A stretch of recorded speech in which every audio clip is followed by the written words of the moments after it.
आज हम इस वीडियो में class 10 science chapter number 3 metals and non metals से नेक्स्ट टॉपिक स्टार्ट करेंगे। How do metals and non metal react. Metal and non metal एक दूसरे के साथ किस तरीके से रिएक्ट करते हैं। Radhe Radhe everyone, this is Tanuja. Welcome to the channel Kana growth point. इस चैनल पर हम क्लास 10 साइंस की फुल एग्जाम प्रिपरेशन करवाएंगे according to Himachal Pradesh board of school education Dharamshala. और जिन भी बोर्ड में एनसीईआरटी की बुक फॉलो की जाती है उन सभी के लिए इस चैनल की वीडियोस जो है वो यूजफुल रहने वाली हैं। So let's start. हम स्टार्ट करते हैं आज का हमारा टॉपिक। आज का हमारा टॉपिक है how do metals and non metals react. ठीक है, मेटल एंड नॉन मेटल किस तरीके से रिएक्ट करते हैं। क्लियर। इस टॉपिक को हम समझते हैं with the help of formation of sodium chloride. हम यहाँ पे सीखेंगे कि सोडियम क्लोराइड की फॉर्मेशन किस तरीके से होती है। क्लियर। सोडियम क्या है, मेटल है, और क्लोरीन क्या है, नॉन मेटल है। क्लियर। तो सोडियम और क्लोरीन जब आपस में रिएक्ट करेंगे तो यहाँ पर हम देखेंगे कि मेटल और नॉन मेटल किस तरीके से रिएक्ट करते हैं। क्लियर। सो हम फॉर्मेशन सीखेंगे यहाँ पर सोडियम क्लोराइड की। क्लियर। सो यहाँ पर क्या होता है कि हम सोडियम की बात करें तो सोडियम जो है एक मेटल है, और मेटल कैसा होता है, इलेक्ट्रोपॉजिटिव नेचर का होता है। मींस कि ये क्या बनाता है, केटायन बनाता है। ठीक है, ये क्या करेगा, इलेक्ट्रॉन लूज करेगा। क्लियर। यदि हम सोडियम की बात करें तो सोडियम का एटॉमिक नंबर जो होता है वो 11 होता है। क्लियर। और उसके बैलेंस शेल में कितने इलेक्ट्रॉन होंगे, 2, 8, 1। क्लियर। तो सोडियम की क्या कैपेसिटी होती है कि वो अपना एक इलेक्ट्रॉन लूज कर सकता है, क्योंकि मेटल या नॉन मेटल रिएक्ट कैसे करते हैं, मेटल या नॉन मेटल स्टेबल कैसे होते हैं, वो अपना ऑक्टेट कंप्लीट करना चाहते हैं। तो यदि हम सोडियम में एक इलेक्ट्रॉन लूज कर दें तो हम देखेंगे कि बैलेंस शेल में कितने इलेक्ट्रॉन बच जाएंगे, 8 इलेक्ट्रॉन बच जाएंगे। ठीक है, और सोडियम का ऑक्टेट जो है वो कंप्लीट हो जाएगा। क्लियर। तो सोडियम क्या करता है, इलेक्ट्रॉन लूज कर देता है और क्या बन जाता है, केटायन बन जाता है। ठीक है, तो सोडियम कैसा होता है, इलेक्ट्रोपॉजिटिव नेचर का होता है। क्लियर।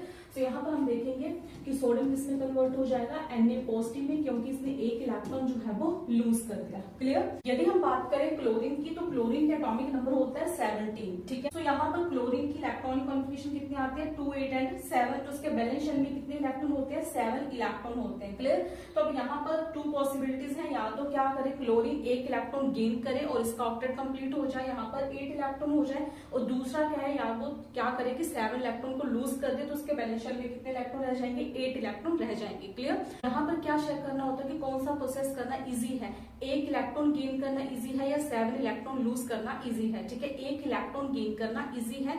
यदि क्लोरीन क्या करे, एक इलेक्ट्रॉन गेन कर ले तो उसका ऑक्टेट जो है वो कंप्लीट हो जाएगा। तो क्लोरीन क्या करेगा, एक इलेक्ट्रॉन जो है वो गेन कर लेगा। अब क्लोरीन एक इलेक्ट्रॉन कहाँ से गेन करेगा, अब यहाँ पर हम सोडियम क्लोराइड की फॉर्मेशन कर रहे हैं, तो क्लोरीन जो है वो एक इलेक्ट्रॉन सोडियम से क्या करेगा, गेन कर लेगा। यहाँ पे क्या बन जाएगा, Cl नेगेटिव बन जाएगा। ठीक है, इस तरीके से सोडियम एंड क्लोरीन दोनों का ही ऑक्टेट क्या हो जाएगा, कंप्लीट हो जाएगा। क्लियर।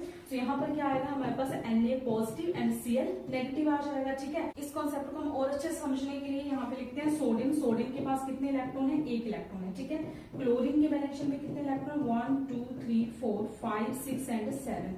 तो यहाँ पर क्या होगा, यदि सोडियम अपना एक इलेक्ट्रॉन दे दे तो सोडियम का ऑक्टेट कंप्लीट हो जाएगा। क्लोरीन एक इलेक्ट्रॉन गेन कर ले तो क्लोरीन का ऑक्टेट जो है वो कंप्लीट हो जाएगा। तो सोडियम क्या करेगा, अपना एक इलेक्ट्रॉन लूज कर देगा। ठीक है, तो यहाँ पर किस चीज की फॉर्मेशन होगी, Na positive and Cl negative की आ जाएगी। मींस कि यहाँ पर इसका ऑक्टेट जो है वो क्या हो जाएगा, कंप्लीट हो। तो क्लोरीन के ऊपर कौन सा चार्ज आ जाएगा, नेगेटिव चार्ज आ जाएगा। ठीक है, तो यहाँ पर हमारे पास क्या आ जाएगा, Na positive Cl negative. Clear. तो इस तरीके से सोडियम क्लोराइड की फॉर्मेशन होती है। ठीक है, सो हमने इस एग्जांपल से समझा कि किस तरीके से मेटल्स एंड नॉन मेटल्स जो है वो आपस में रिएक्ट करते हैं। क्लियर। अब हम सेकंड एग्जांपल डिस्कस करते हैं, फॉर्मेशन ऑफ मैग्नीशियम क्लोराइड। ठीक है, हम सीखते हैं कि मैग्नीशियम क्लोराइड की फॉर्मेशन किस तरीके से होगी। क्लियर।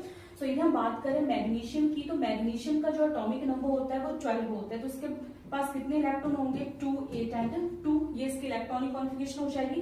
तो बैलेंस शेल में कितने इलेक्ट्रॉन है, यहाँ पर 2 इलेक्ट्रॉन है। ठीक है, सो मैग्नीशियम के पास क्या है कि मैग्नीशियम में 2 इलेक्ट्रॉन लूज कर दे तब इसका जो ऑक्टेट है वो कंप्लीट होगा। क्लियर। सो मैग्नीशियम जब 2 इलेक्ट्रॉन लूज कर देगा तो यहाँ पे क्या बन जाएगा, Mg2 पॉजिटिव। यहाँ पे 2 इलेक्ट्रॉन जो है वो लूज हो जाएंगे तो क्या बनेगा, यहाँ पे केटायन की फॉर्मेशन हो जाएगी। ठीक है, अब बनाना तो यहाँ पर भी मैग्नीशियम क्लोराइड है। क्लियर। तो ये हम क्लोरीन की बात करें तो यहाँ पर भी क्लोरीन के पास तो 17 ही इलेक्ट्रॉन है। क्लियर। सो क्लोरीन की इलेक्ट्रॉनिक कॉन्फ़िगरेशन क्या आएगी हमारे पास, 2, 8 एंड 7। क्लियर। यहाँ पर भी क्या होगा कि क्लोरीन एक इलेक्ट्रॉन गेन कर ले तो उसका ऑक्टेट जो है वो कंप्लीट हो जाएगा। क्लियर। तो यहाँ पर क्लोरीन के पास कैपेसिटी ओनली एक इलेक्ट्रॉन गेन करने की है, लेकिन यदि हम मैग्नीशियम की बात करें तो मैग्नीशियम के पास 2 इलेक्ट्रॉन है लूज करने के लिए। मैग्नीशियम जब 2 इलेक्ट्रॉन लूज करेगा तभी उसका ऑक्टेट जो है वो कंप्लीट होगा। क्लियर। तो यहाँ पर हमें क्लोरीन के 2 एटम लेने पड़ेंगे। ठीक है, तो पहले तो हम यहाँ पे देखते हैं कि क्लोरीन क्या करेगा, एक इलेक्ट्रॉन जो है वो गेन करेगा। यहाँ पे गेन ऑफ इलेक्ट्रॉन होगा, कहाँ से, पहले तो एक मैग्नीशियम से इलेक्ट्रॉन जो है वो गेन कर लेगा। तो यहाँ पर क्लोरीन इलेक्ट्रॉन जो है वो गेन करेगा और यहाँ पे किस चीज की फॉर्मेशन हो जाएगी, एनायन की फॉर्मेशन हो जाएगी। क्लियर। सो यहाँ पर क्या होगा, हमें 2 क्लोरीन के एटम लेने हैं, ठीक है। जैसे हम समझते हैं, जैसे हम बात करें मैग्नीशियम की, तो मैग्नीशियम के पास कितने इलेक्ट्रॉन है, 2 इलेक्ट्रॉन है, ठीक है। प्लस यहाँ पर क्लोरीन, हमें 2 क्लोरीन लेने पड़ेंगे, बिकॉज मैग्नीशियम के पास 2 इलेक्ट्रॉन लूज करने के लिए, लेकिन एक क्लोरीन 2 इलेक्ट्रॉन गेन नहीं कर सकता है, इसलिए हमें 2 क्लोरीन के एटम लेने हैं। क्लियर। तो यहाँ पर इस क्लोरीन के पास कितने इलेक्ट्रॉन है, 1 2 3 4 5 6 एंड 7। सिमिलरली यहाँ पर 1 2 3 4 5 6 एंड 7, ठीक है। मैग्नीशियम क्या करेगा कि एक इलेक्ट्रॉन इस क्लोरीन को दे देगा और दूसरा इलेक्ट्रॉन जो है वो इस क्लोरीन को दे देगा। क्लियर। यहाँ पर क्या होगा, दोनों ही क्लोरीन के ऑक्टेट कंप्लीट हो जाएगा, सिमिलरली मैग्नीशियम के भी ऑक्टेट जो है वो कंप्लीट हो जाएगा। यहाँ पर हमारे पास क्या आएगा, Mg2 positive, clear, and Cl negative, ठीक है। मींस कि क्लोरीन का जो ऑक्टेट है वो कंप्लीट हो जाएगा 1 2 3 4 5 6 एंड 7 8, क्लियर। और यहाँ पर हम क्या लिखेंगे, 2, क्योंकि यहाँ पे कितने क्लोरीन एटम लिए थे, 2 क्लोरीन एटम लिए थे। क्लियर। तो इस तरीके से क्या होगा, मैग्नीशियम क्लोराइड की फॉर्मेशन होगी। क्लियर। आई होप कि आपको क्लियर हो गया कि किस तरीके से मेटल्स और नॉन मेटल्स आपस में रिएक्ट करते हैं। यहाँ पर हम देख रहे हैं कि पॉजिटिव है, नेगेटिव है, यहाँ पे एक कैटायन बन रहा है, एनायन बन रहा है, तो जो कंपाउंड बनेगा वो आयनिक कंपाउंड होगा। Clear. So this is called ionic compound. I hope कि आपको क्लियर हो गया। आई होप आपको ये वीडियो पसंद आई है। यदि आपको ये वीडियो पसंद आई है तो लाइक करिए, शेयर करिए, कमेंट करिए। क्लास 10 साइंस की फुल एग्जाम प्रिपरेशन के लिए according to Himachal Pradesh board channel को सब्सक्राइब करिए। थैंक यू, टेक केयर, मिलते हैं नेक्स्ट वीडियो में।